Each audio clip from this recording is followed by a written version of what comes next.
Hi, I'm Jim. Hi, I'm Rhenda. We're Hardiness Approach. And we got back today from the Expo that we were speaking at. And it was great. It was super hot, but not where we were speaking. Ozark's Homesteading Expo. Going back tomorrow, most likely, if we don't, collapse and everything before then. And we felt like our speech went really well. It was a lot of people there to listen to. It was walled, clear the entire standing room only. Yeah. And people seemed to love it. A We lot of like-minded people. It felt my great. word! It was so great to see a whole room of seniors who wanted to live on a homestead and knew all the challenges. Yeah. One of the gentlemen came up to us at one of the forums that we were at afterwards, listening to another person. And he said, "You guys, you were so good. You were even better than you are on Hardiness Approach." I'm like, well, there's a live audience, and we really like live audiences. So we're going to show you just a few snippets of it so that you can see a little bit. Unfortunately, the camera's over here, and so we're interacting. But it was just fun. It was a lot of fun. It was a lot of fun. I look forward to the one in Arkansas when we can do it again. At the Bentonville County Fair. That wasn't a spider, but it was a fly. Okay. What are some of your whys? Why do you want a homestead? White. To survive with your family? Survival and provide for your family. Freedom. Learn from our ancestors in the 1930s, the Great Depression. We need to learn to not make those same mistakes again. Absolutely. Let me say something about that. I'm kind of a generation jumper. I'm really young from my parents. My mom grew up during the Depression. My dad grew up during the Depression. My mom actually spent her high school years in Kansas and during the Dust Bowl. It was tough times. And the lessons she learned were, whether she meant to do it or not, were ingrained pretty deeply in the attitudes about food and the food security and all of that. It was pretty important to her. You will need to make a list, even if you already are in your homestead. We have a book. It's our homestead book. It's in chapters of, the animals, the crops, the infrastructures, the things that we want.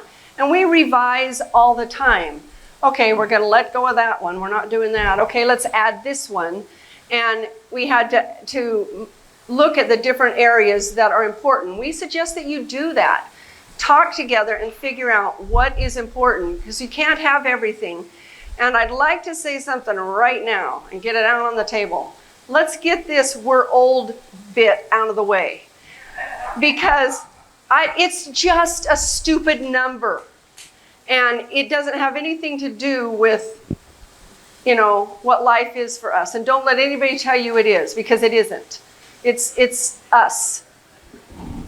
I don't know how many of you saw on the internet. I saw. I was just going to say that. The guy, actually was on TV, the 100-year-old who just did the skydiving. He's a paratrooper from World War II. Impressive. I loved it. That's what we're talking about. We forgot to say, when we said I'm Jim, I'm Rhenda, we were actually going to say I'm 70. I'm 68. And so that guy has 30 years on Jim. Well, that's 30 years. You're not going to sit there and say, I'm too old to do stuff. The second area we want to talk about is creating a strategy to get your spouse on board. Now, how many of you here have a partner, spouse involved, and both of you are 100% into the homesteading thing? Yay. Yes. Anybody here having some challenges with that? Okay. Yeah, okay. That's what we're going to talk about for a few minutes. Now, we're fortunate, like many of you here, from the beginning, from when we were first married, this is something we both wanted to do. Now, it wasn't called homesteading back then. This goes back a ways. It was kind of the back to the land movement, but it was something we've always wanted to do. Yes? So for us, we were both on board, but we had different goals. Like, she wanted slow, and I'm like, okay, I want goats now, I want cows now. We're going to address that. That's the reality. It happens to a few people. Whatever are you talking about? I better stand over here. I do want you to know that your relationship is more important than your homesteading. So conversation, not confrontation. Is this when we do this? Yeah, this Okay. is when we do this. Okay.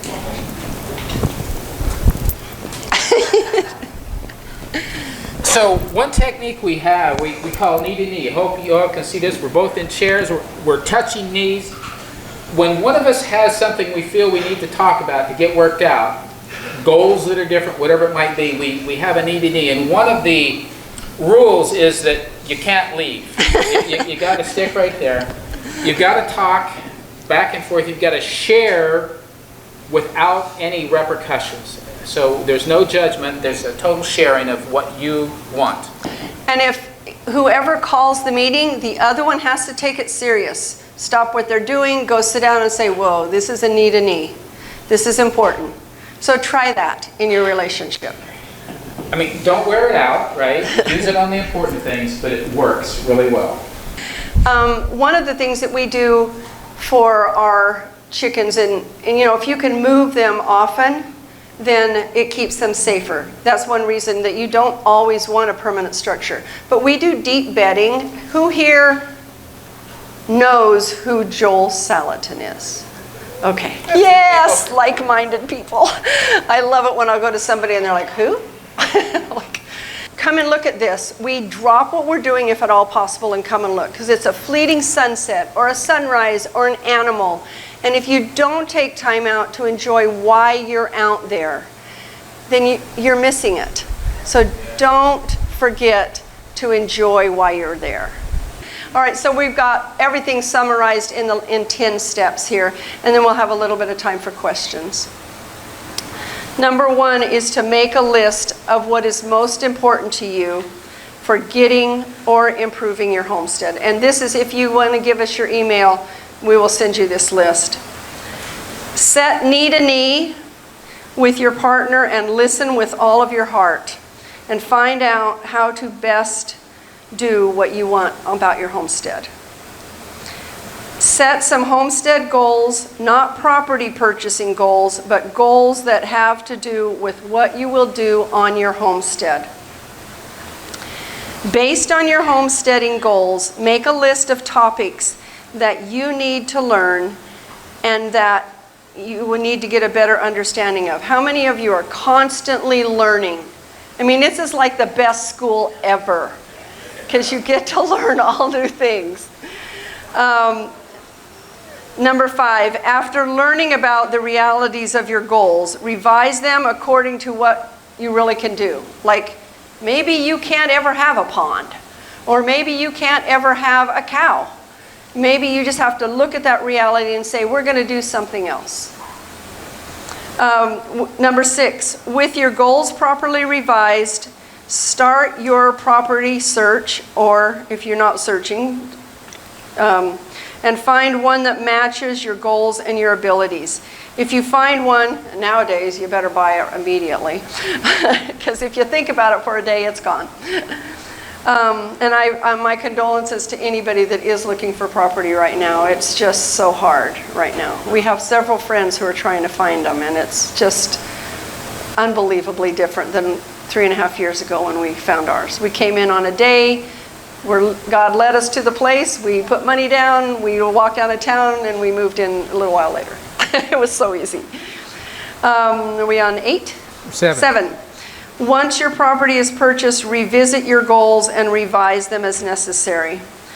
Number 8, plan your relaxation. This is one I'm adamant about as a nurse. Figure out what you're going to do on a daily basis, a weekly basis, a monthly basis, and annually. So daily you might say, I'm going to go sit under the tree every day. Or I'm going to, do some meditation. Or I'm going to go for a walk.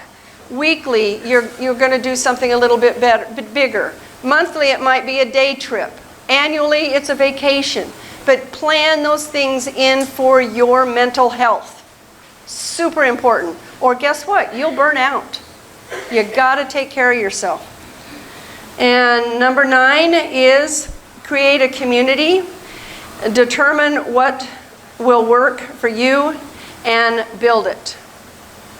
And number 10 is Enjoy being a homesteader. A senior steader. Senior steaders even better. So, other questions? You guys, thank you so much. I love that you're doing this.